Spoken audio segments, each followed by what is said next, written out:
Hello, beautiful people. Welcome back to our channel. Ever since Nnamdi Kanu has been in detention, a lot of persons have been involved in the issue. A lot of persons are saying he should be left out of the hook unconditionally. Others are saying why giving him unconditional release is encouraging a form of disobedience and civil unrest. But as we speak, one who have tasted it or who have felt the pain of losing a loved one, I'm talking about foremost prominent person, that's MKO Abiola's daughter, has this warning to tell those supporting or agitating for Biafra and those supporting Nnamdi Kanu. I guess she's actually speaking from past experience. And of course, Ohaneze Ndigbo have decided for the very first time to stand tall. This one, honestly, I must give it to them 100% on this, of what they're saying about both Nnamdi Kanu's release and even in the indigenous people of Biafra, their illustrious sons and daughters in the organization. Before we go into the news proper, like and subscribe to our channel if you have not done so already by clicking on the red subscribe button. Beside it, you say bell notification icon. Please go ahead, click on it to get notified as soon as we update our channel on YouTube. Let's start with what late Chief MKO Abiola's daughter has got to say. Alright, the daughter of the acclaimed winner of the 1993 presidential election, Abiola, said she was afraid Kanu should not end up the way her father did in the hands of Nigerian former military dictator Sani Abacha. Abiola had died in the custody of the military junta, having been detained for 4 years. Ms. Abiola also begged Nigerians to detest from utterances that could aggravate Kanu's sufferings, adding that Buhari administration was not different from the military regime the country experienced in the 1990s. Tundun disclosed all these during an interview with Arise TV on Monday while responding to questions on the pro-Biafran agitator had been subjected to solitary confinement as revealed by his lawyers last week. Recall that both Alo Ejimako and Ifeanyi Ejiofor had told the media that the DSS has subjected their client Kanu to all manners of torture, including restricting him from changing his customized Fendi clothes, not offering him medical services, making him sleep in a tiny cell without a pillow, not allowing him to have his reading glasses, and many more. Reacting Tundon, a United Kingdom trained lawyer, said, I have first-hand experience of this, and all I can say for Nnamdi Kanu is I hope he doesn't go through this for 4 years as my father did. 4 long years. That was his reality, Abiola's reality. And the next thing is that the result and the report came out and would make the federal government look bad.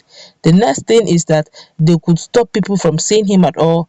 He would just be there all by himself, no access even to a doctor, to a lawyer, certainly no family member there as he goes through all this. I saw Nnamdi Kanu during his court appearance as he was trying to put a brave face on things. You know men and their pride. He doesn't want to show it. He doesn't want to weaken people who really believe in him and support him.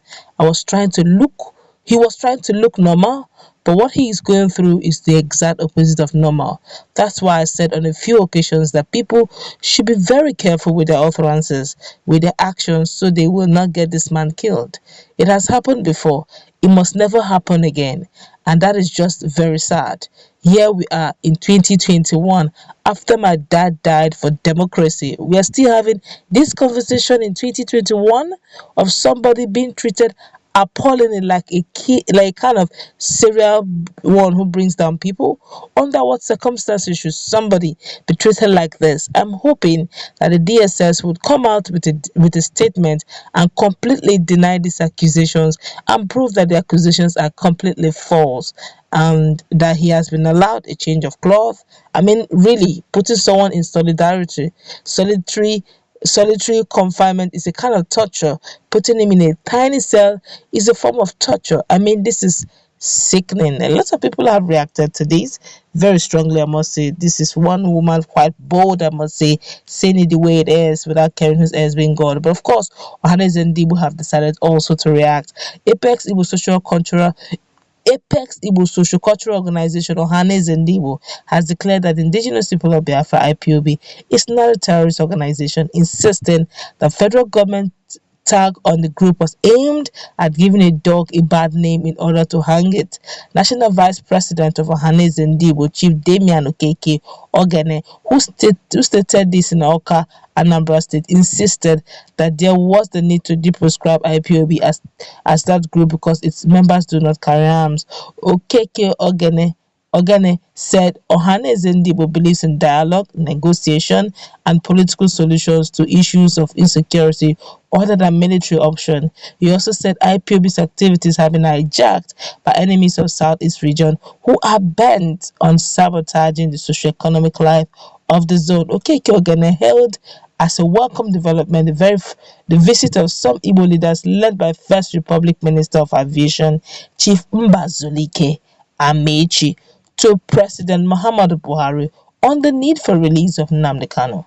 He added that Ohanaeze Ndigbo was part of the delegation represented by former governor of Anambra State and member of Ohaneze Imeobi, Chukwuemeka Ezefe, Ogodi Uwazurike, and others.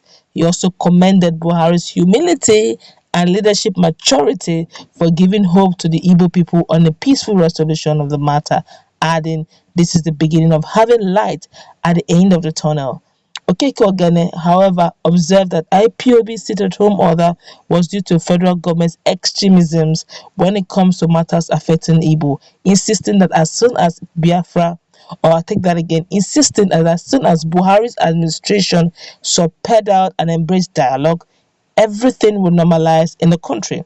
He, that's Ohaneze Ndigbo, will continue to demand for restructuring of the country, equitable allocation and distribution of resources, and as well as appointive elective positions. He also urged that agitations from IPOB, that's Indigenous People of Biafra, agitations from Niger Delta, and lately Yoruba Nation was induced by injustice, marginalization, lack of equity and fair play in Nigeria, which according to him resulted in Niger Delta Zango Kataf struggles amongst others. Well, I guess you have heard what Ohaneze Ndigbo has said, and of course what the late Abiola's daughter, that's MKO Abiola, who was declared a winner of 1993 presidential election, but then he never got to sit on that exalted throne of presidency. He died in the process, and the daughter is saying, "Look, I've got first-hand experience on what is happening to Nnamdi Kanu, being that his father went through such," and he's saying, "Come, in 2021 we're still going through this," and he's just hoping and praying that indigenous people of Biafra will know better. Let's meet in our comment section after this video. What's your take on the fact that somebody from the southwest is talking and Ohaneze Ndigbo is observing Ndigbo's IPOB